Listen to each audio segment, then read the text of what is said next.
Honorable Minister of Industry of Ethiopia, Excellency Mekonnen Manyazewal, Excellency Mr.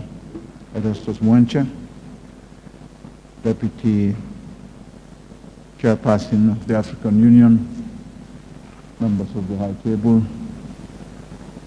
participants, ladies and gentlemen, friends. Welcome to Addis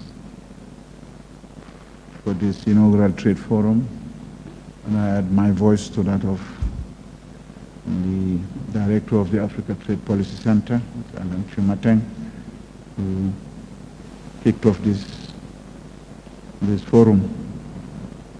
We, ladies and gentlemen, would agree we are meeting during a period in which there is near unanimity that Africa's positive growth story. We now have a situation in which the very same sources that depicted Africa as a hopeless case, a basket case, some would say, barely 10 years ago, are now acknowledging that it can be the next global growth pole. In fact, we will look at this in depth in our next ministerial meeting, March next year.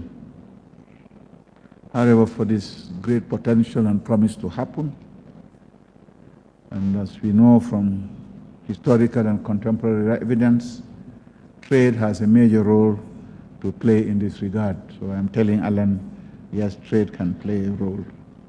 Indeed, it has to be able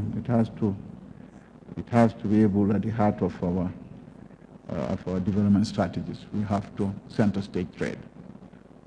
It is against this background that you'll be examining various dimensions of trade and development over the next 3 days. And so bearing this in mind, and in order to provide a context for your discussions, I will focus my remarks on Africa's trade performance at the international and regional levels.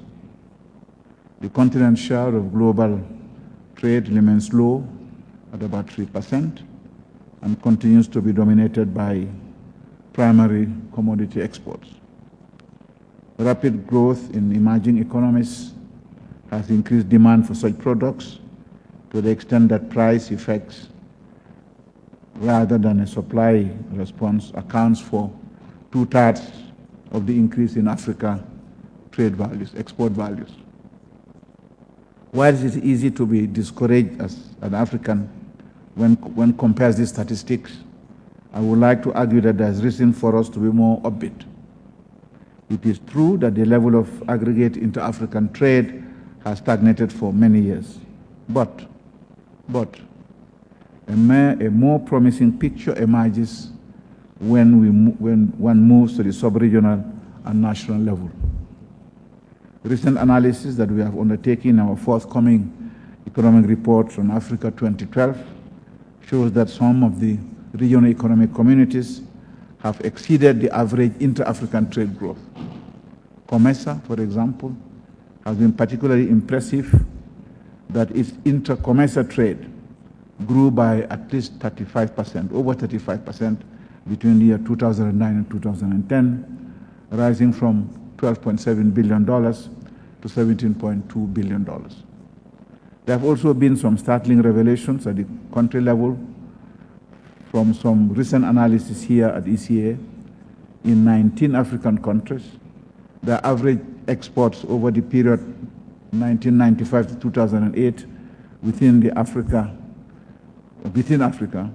constituted between 20 and 71% of their total exports. Further analysis also shows that most of the inter-African trade is in more sophisticated goods, although not in the context of regional value chains.